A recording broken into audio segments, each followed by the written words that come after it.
Let's talk about Daredevil Born Again's supporting character problem. When Disney Plus brought back Daredevil, they decided to do a soft reboot that placed Matt in a new world among new characters. I am enjoying the show, but now that the season is almost coming to a close, it feels safe to say that the supporting characters in the show are mostly one note background characters rather than being memorable characters of their own, like Foggy Nelson, Karen Page, or even characters like Brent or Marcy, who managed to be compelling in their original show. The most compelling characters in this show, other than Matt, have been Fisk, Vanessa, and Frank Castle, who are all part of the show before this.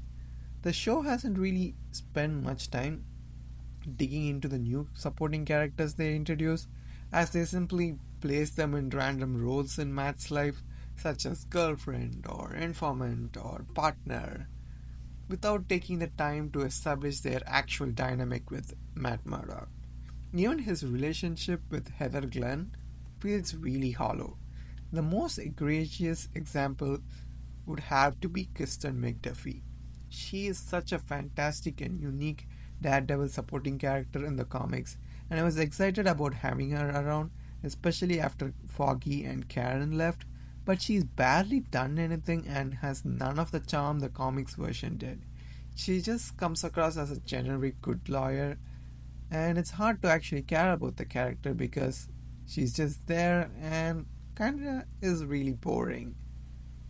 It's baffling because Kristen is easily the most prominent civilian DD supporting character in the comics after Karen and Foggy, but somehow she is getting the least amount of screen time in this new show, when she should have been the biggest replacement for Foggy and Karen being written out.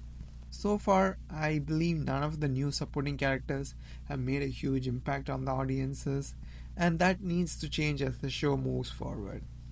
Maybe it's not entirely fair to fault the current writing crew because they had to mix together two different versions of the show to make the one we are currently seeing, which probably affected how these shows and characters were supposed to be portrayed. Compelling supporting characters are always necessary for great shows, and that's part of what's keeping Born Again from being great. I hope that season 2 takes the time to establish the people in Matt's life and makes them into interesting supporting characters the audiences can get invested in.